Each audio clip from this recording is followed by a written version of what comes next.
and almost there on YouTube. Yes! Huzzah!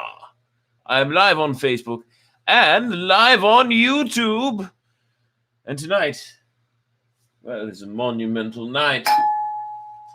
Just like every on story time.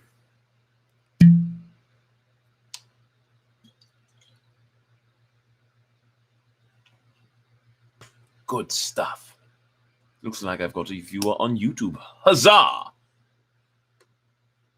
Yes, I want to give plenty of huzzahs tonight. Everyone who comments tonight gets a huzzah. That sounds like a good deal, right? This, by the way, is the more fun way to open this and drink it.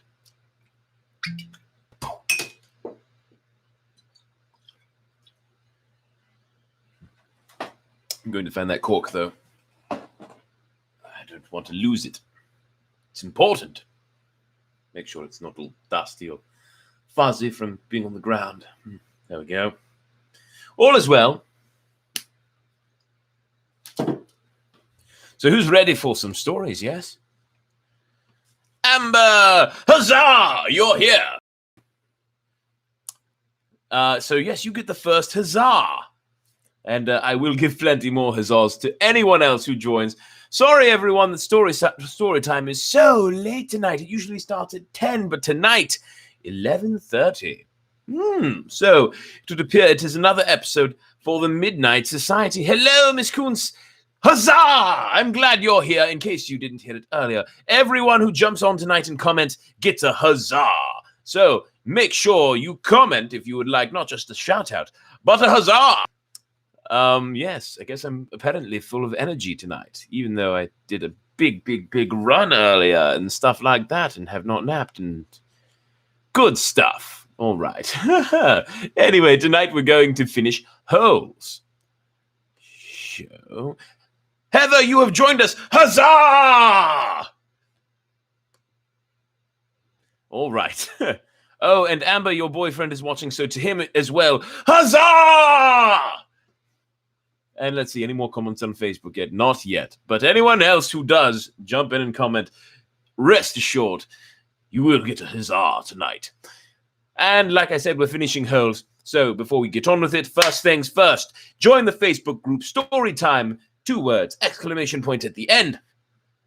Like this video on YouTube. Subscribe to my channel. I guess that would be down below, wouldn't it?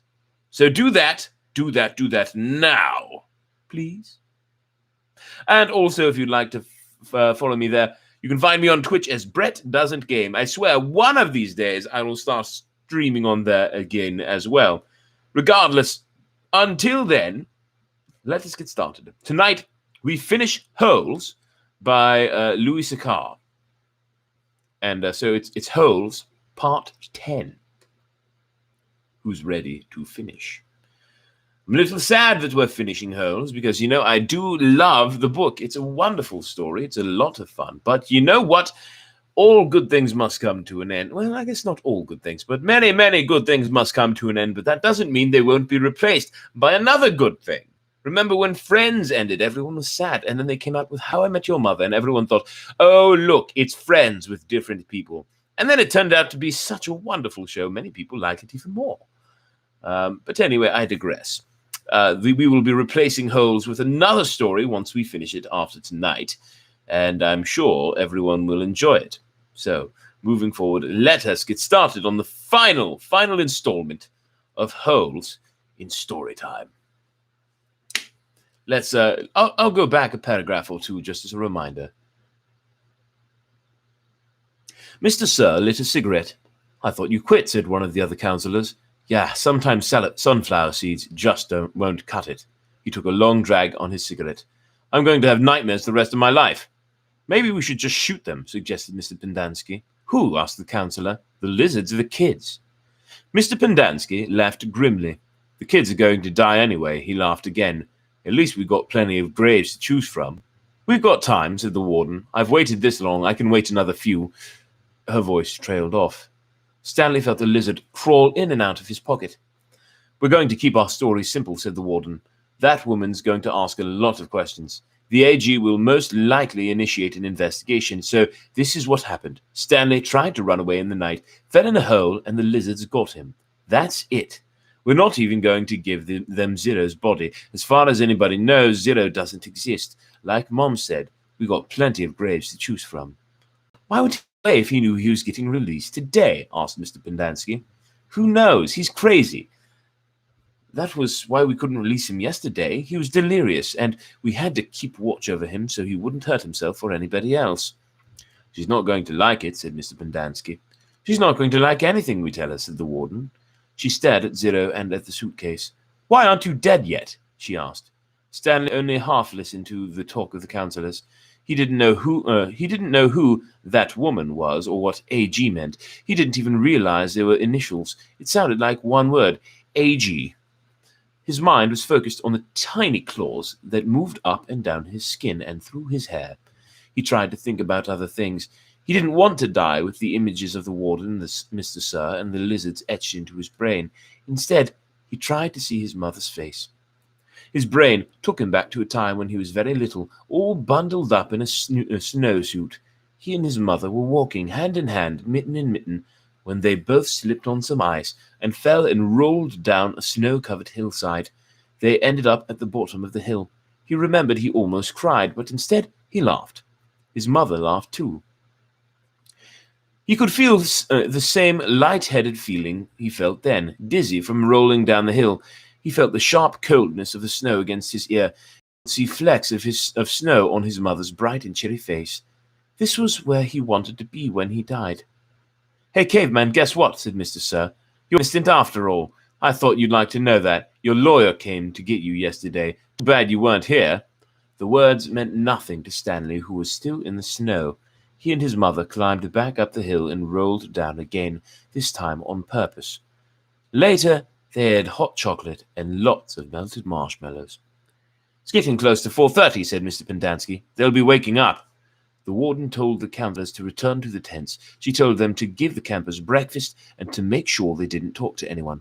As long as they did as they were told, they wouldn't have to dig any more holes. If they talked, they would be severely punished. "How should we say they will be punished?" said one of the councillors.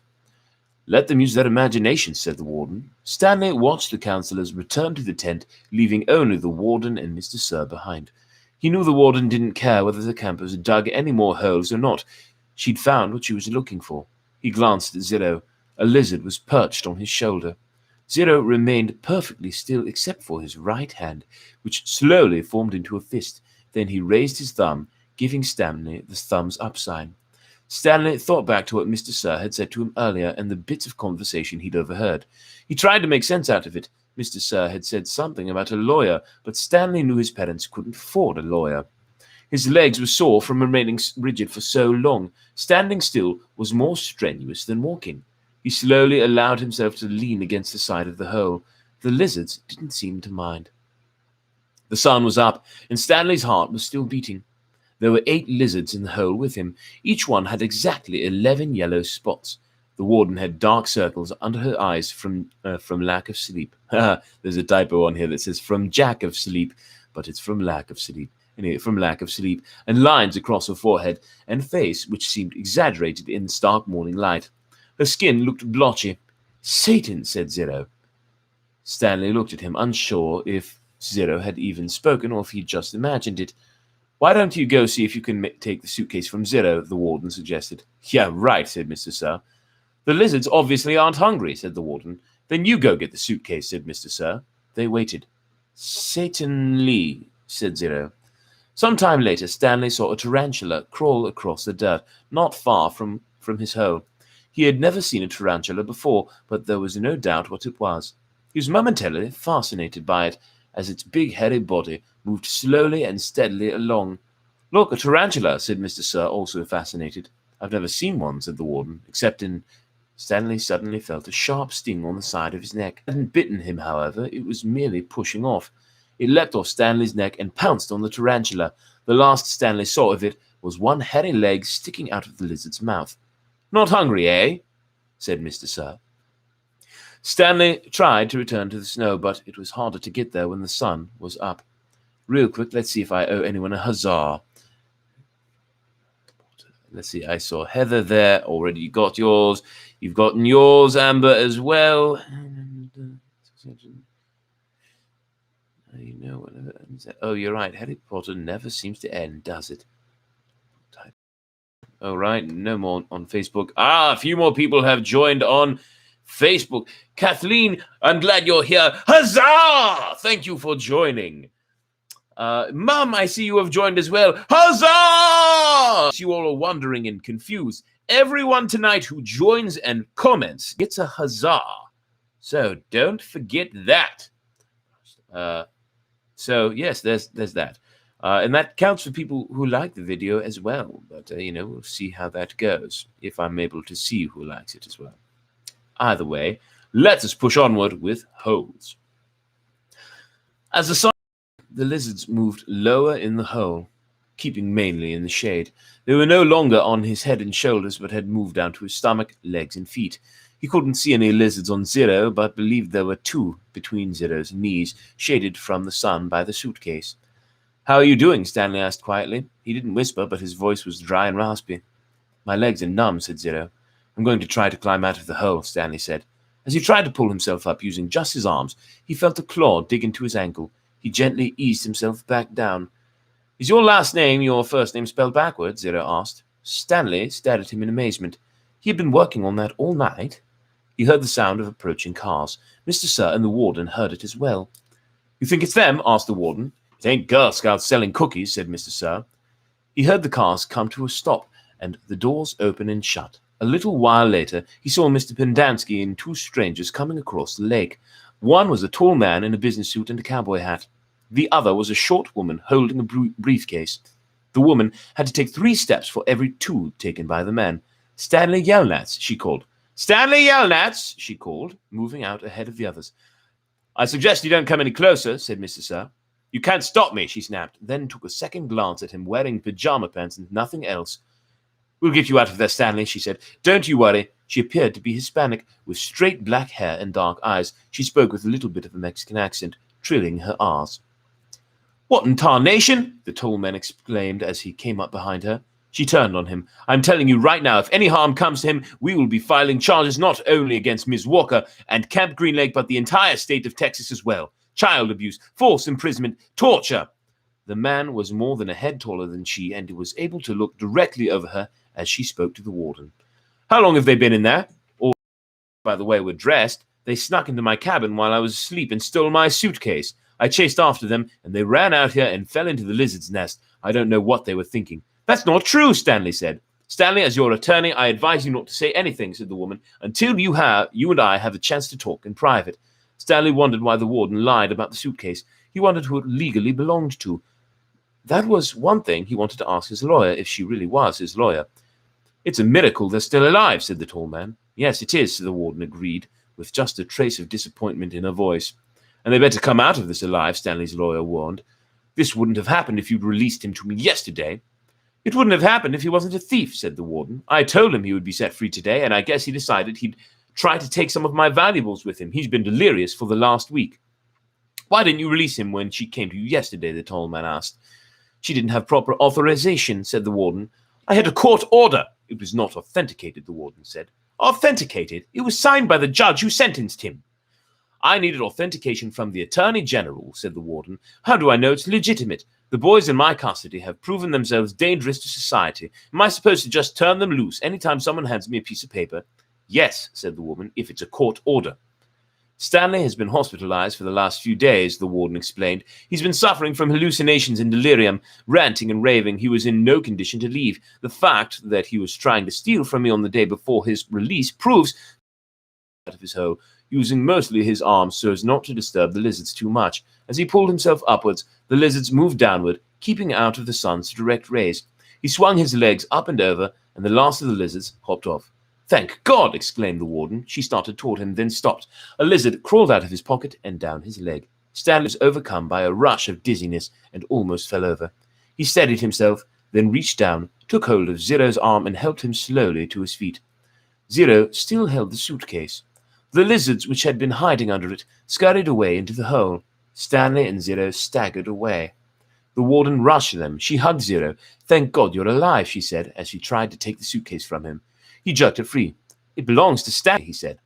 Don't cause any more trouble, the warden warned. You stole it from my cabin, and you've been caught red-handed. If I press charges, Stanley might have to return to prison.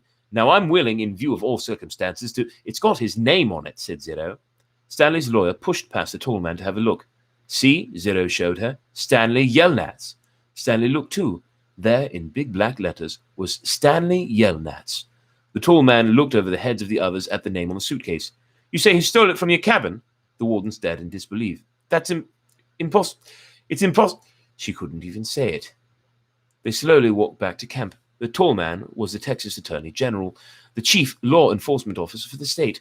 Stanley's lawyer was named Miss Marengo. Stanley held the suitcase. He was so tired he couldn't think straight. He felt as if he was walking in a dream, not quite able to comprehend what was going on around him. They stopped in front of the camp office. Mr. Sir went inside to get Stanley's belongings. The Attorney General told Mr. Pendanski to get the boys something to drink and eat. The warden seemed as dazed as Stanley. You can't even read, she said to Zero. Zero said nothing. Ms. Marengo put a hand on Stanley's shoulder and told him to hang in there. He would be seeing his parents soon. She was shorter than Stanley, but somehow gave the appearance of being tall. Mr. Pendanski returned with 2 cartons of orange juice and 2 bagels. Stanley drank the juice but didn't feel like eating anything. Wait, the warden exclaimed. I didn't say they stole the suitcase. It's his suitcase, obviously, but he put my things from my cabin inside it. That isn't what you said earlier, said Ms. Marengo. What's in the suitcase? The warden asked Stanley. Tell us what's in it. Then we'll open it and see. Stanley didn't know what to do. Stanley, as your lawyer, I advise you not to open the suitcase, said Ms. Marengo. He has to open it, said the warden. I have the right to check the personal property of any of the detainees. How do I know there aren't drugs or weapons in there? He stole a car, too. I've got witnesses, she said, nearly hysterical. He is no longer under your jurisdiction, said Stanley's lawyer. He has not been officially released, said the warden. Open the suitcase, Stanley. Do not open it, said Stanley's lawyer. Stanley did nothing. Mr. Sir returned from the office with Stanley's backpack and clothes. The Attorney General handed Ms. Marengo a sheet of paper. You're free to go, he said to Stanley. I know you're anxious to get out of here, so you can just keep the orange suit as a souvenir, or burn it, whatever you want. Good luck, Stanley. He reached out his hand to shake, but Ms. Marengo hurried Stanley away. Come on, Stanley, she said. We have a lot to talk about. Stanley stopped and turned to look at Zero, who couldn't just leave him there. Zero gave him thumbs up. I can't leave Hector, Stanley said. I suggest we go, said his lawyer with a sense of urgency in her voice. I'll be okay, said Zero. His eyes shifted toward Mr. Pendanski on one side of him, then to the warden and Mr. Sir on the other. There's nothing I can do for your friend, Ms. Marengo said. You are released pursuant to an order from the judge. They'll kill him, said Stanley. Your friend is not in danger, said the Attorney General. There's going to be an investigation into everything that's happened here. For the present, I'm taking charge of the camp. Come on, Stanley, said the lawyer. Your parents are waiting. Stanley stayed where he was. His lawyer sighed. May I have a look at Hector's file? She asked. Certainly, said the Attorney General. Ms. Walker, go to get Hector's file. She looked at him blankly. Well? The warden turned to Mr. Pendanski. Bring me Hector Zerone's file. He stared at her. Get it, she ordered. Mr. Pendanski went into the office. He returned a few minutes later and announced the file was apparently misplaced. The Attorney General was outraged. What kind of camp are you running here, Miss Walker? The warden said nothing. She stared at the suitcase. Before we move on, some more shout-outs, perhaps? Let's see. Anyone new? Anyone new? No? No one new? All right. That's okay. Oh, Mum, you can't see the YouTube comments, but Amber says, Hi, Brett's mom. Thank you for him. You are welcome, Amber. I'm sure she is. You're welcome. Yes, I am a gift unto the world. It's true. Anyway, back to the story. The Attorney General assured Stanley's lawyer that he would get the records. Excuse me while I call my office, he turned back to the warden. I assume the phone works. He walked into the camp office, slamming the door behind him. A little while later, he reappeared and told the warden he wanted to talk to her. She cursed, then went inside. Stanley gave Zero thumbs up. Caveman, is that you? He turned to see Armpit and Squid coming out of the rec room. Squid shouted back into the rec room, Caveman and Zero are out here. Soon, all the boys from Group D had gathered around him and Zero. Good to see you, man, Armpit said, shaking his hand. We thought you were buzzard food. Stanley's being released today, said Mr. Pendanski. Way to go, said Magnet, hitting him on the shoulder. And you didn't even have to step on a rattlesnake, said Squid. Even Zigzag shook Stanley's hand. Sorry about, It's cool, said Stanley. We had to lift the truck clear out of the hole, Zigzag told him. It took everybody in C, D, and E. We just picked it right up. It was really cool, said Twitch. X-Ray was the only one who didn't come over. Stanley saw him hang back behind the others a moment, then returned to the rec room. Guess what, said Magnet, glancing at Mr. Pendanski. Mum says we don't have to dig any more holes. That's great, Stanley said. Will you do me a favor? Asked Squid. I guess, Stanley agreed somewhat hesitantly. I want you to... He turned to Ms. Marengo. Hey, lady, you have a pen and paper I can borrow? She gave it to him, and Squid wrote down a phone number, which he gave to Stanley. Call my mom for me, okay? Tell her I said I was sorry. Tell her Alan said he was sorry. Stanley promised he would. Now you be careful out in the real world, said Armpit. Not everyone is as nice as us. Stanley smiled. The boys departed when the warden came out of the office. The Attorney General was right behind her.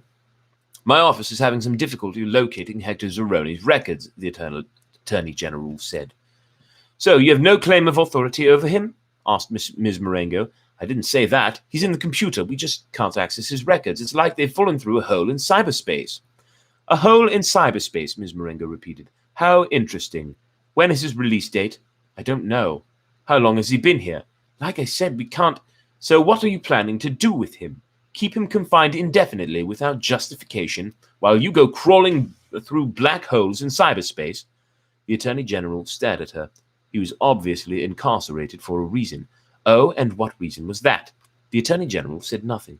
Stanley's lawyer took hold of Zero's hand. Come on, Hector, you're coming with us. There never used to be yellow-spotted lizards in the town of Green Lake.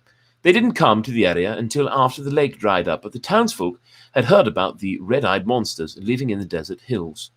One afternoon, Sam, the Onion Man, and his donkey, Mary Lou, were returning to his boat, which was anchored just a little offshore. It was late in November, and the peach trees had lost most of their leaves. Sam, someone called. He turned around to see 3 men running after him, waving their hats. He waited. Afternoon, Walter, Bo, Jess. He greeted them as they walked up, catching their breath. Glad we caught you, said Bo. We're going rattlesnake hunting in the morning. We want to get some of your lizard juice, said Walter. I ain't as scared of no rattlesnake, said Jess, but I don't want to come across one of those red-eyed monsters. I seen one once, and that was enough. I knew about the red eyes, of course. I hadn't heard about the big black teeth. It's the white tongues that get me, said Bo. Sam gave each man 2 bottles of pure onion juice. He told them to drink 1 bottle before going to bed that night, then a half bottle in the morning, and then a half bottle around lunchtime. You sure this stuff works? Asked Walter.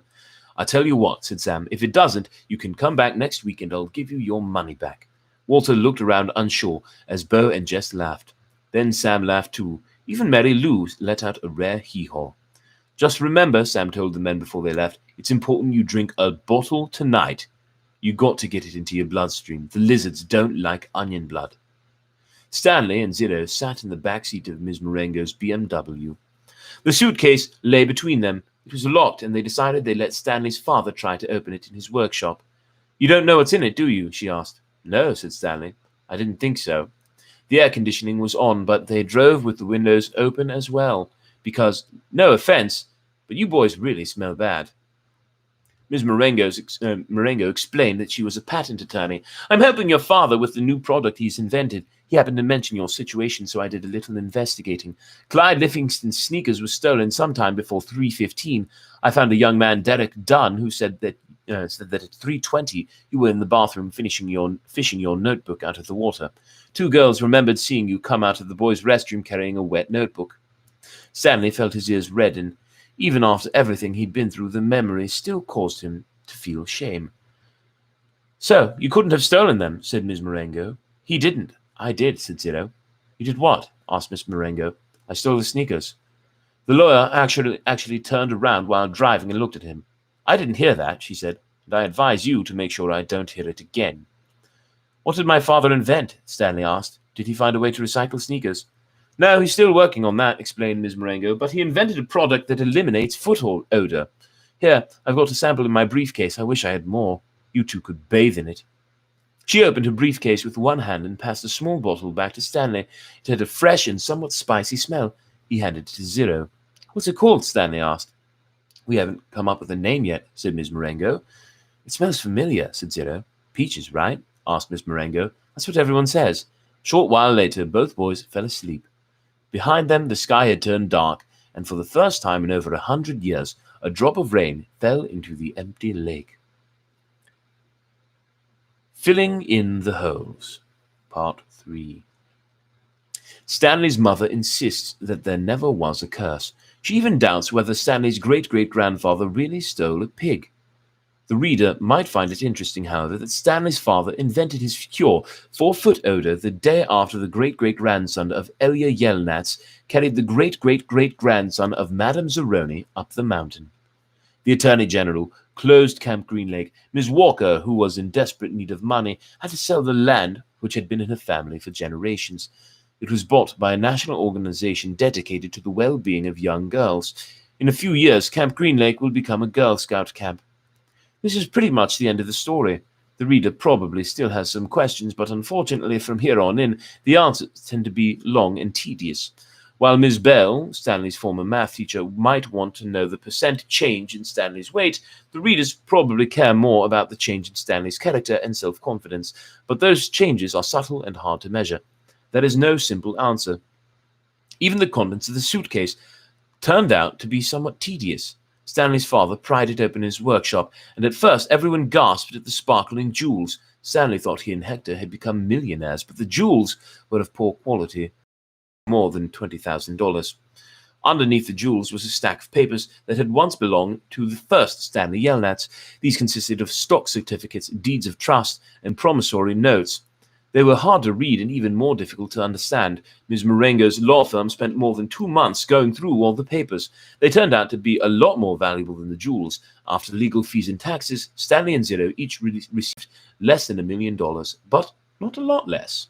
It was enough for Stanley to buy his family a new house with a laboratory in the basement, and for Hector to hire a team of private investigators.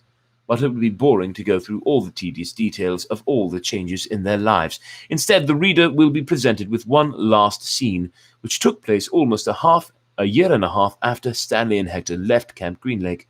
You will have to fill in the holes yourself. There was a small party at the Yelnats' house. Except for Stanley and Hector, everyone there was an adult. All kinds of snacks and drinks were set out on the counter, including caviar, champagne, and the fixings to make ice cream sundaes. The Super Bowl was on the television, but no one was really watching. It should be coming on at the next break, Ms. Marengo announced. A timeout was called in the football game, and a commercial came on the screen. Everyone stopped talking and watched. The commercial showed a baseball game. Amid a cloud of dust, Clyde Livingston slid into home plate as the catcher caught the ball and tried to tag him out. "Safe!" shouted the umpire as he signaled with his arms. The people at Stanley's house cheered as if the run really counted. Clyde Livingston got up and dusted the dirt off his uniform. As he made his way back to the dugout, he spoke to the camera. "Hi, I'm Clyde Livingston, but everyone around here calls me Sweet Feet." "Way to go, Sweet Feet," said another baseball player, slapping his hand. Besides being on the television screen, Clyde Livingston was also sitting on the couch next to Stanley. "But my feet weren't always sweet," the television Clyde Livingston said as he sat down on the dugout bench. "They used to smell so bad that nobody would sit near me in the dugout." "They really did stink," said the woman sitting on the couch on the other side of Clyde.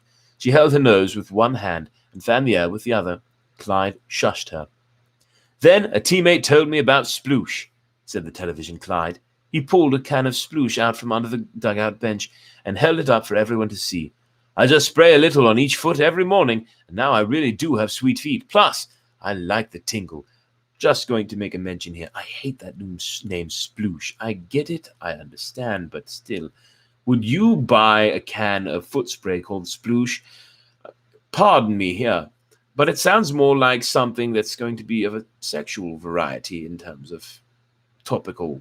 I'm not going to go any further."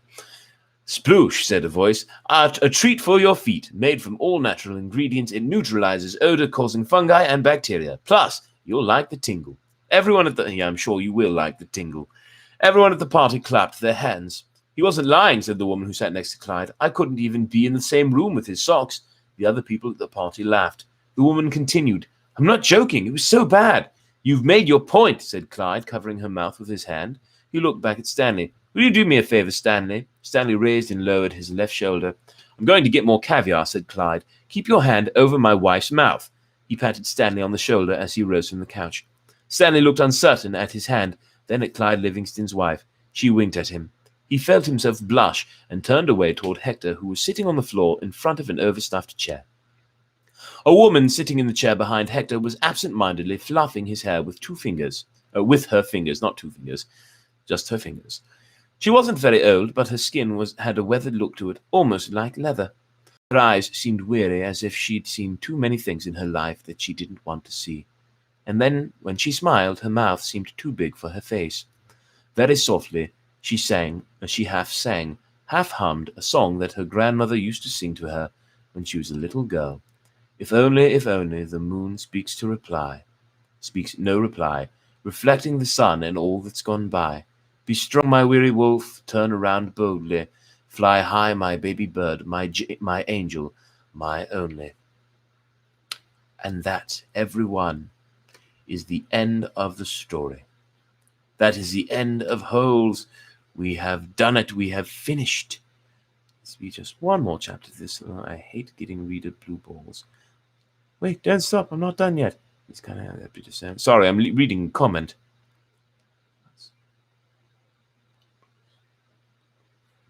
All right. Are there any more shout-outs that need to be done?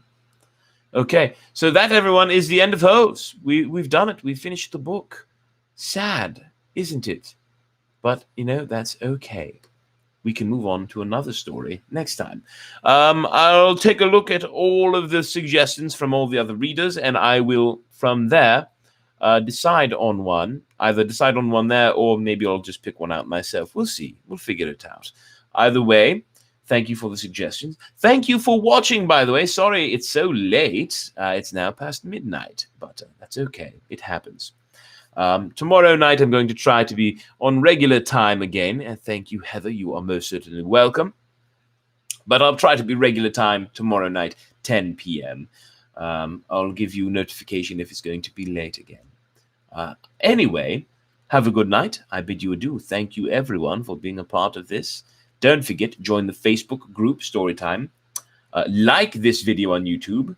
Subscribe down below. Share it if you wish. I would be eternally grateful. And possibly go ahead and what was it I was saying? Oh yes, follow me on Twitch. Brett Doesn't Game, all one word. Anyway, I had a quick question of what the suggested books are so far, and I will tell you what they are. I just need to pull it up real quick. Some of the suggested books so far for the next reading. To load for a second here, but yes, there's some good ones. I remember one of them is 1984. I'm trying to remember the rest of them, though. Here we go. My computer's being just a tad, wee bit slow. So, that's a bit of a pain, but it's okay. Come on, you can do it. You can do it. I don't really believe in you, but, it is what it is. Please, would you please load? Oh. Well, anyway, it doesn't matter that much right now. Oh, Heather's saying Harry Potter, Harry freaking Potter.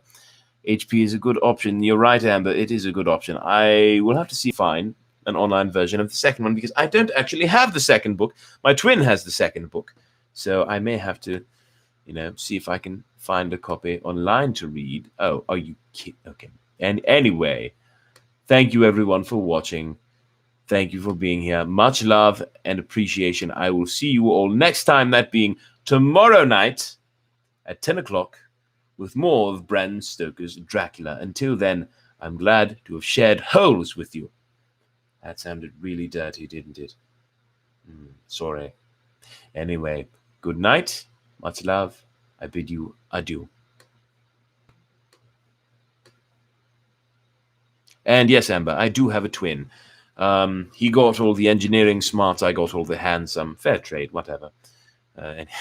No, I love my brother very much. I love all my brothers very much. But yes, I do have a twin.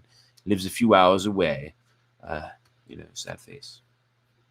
Great guy. Love him. He's got an adorable little baby. Just turned 2 years old. Little Wyatt. Super cute little dude. Anyway, good night for real.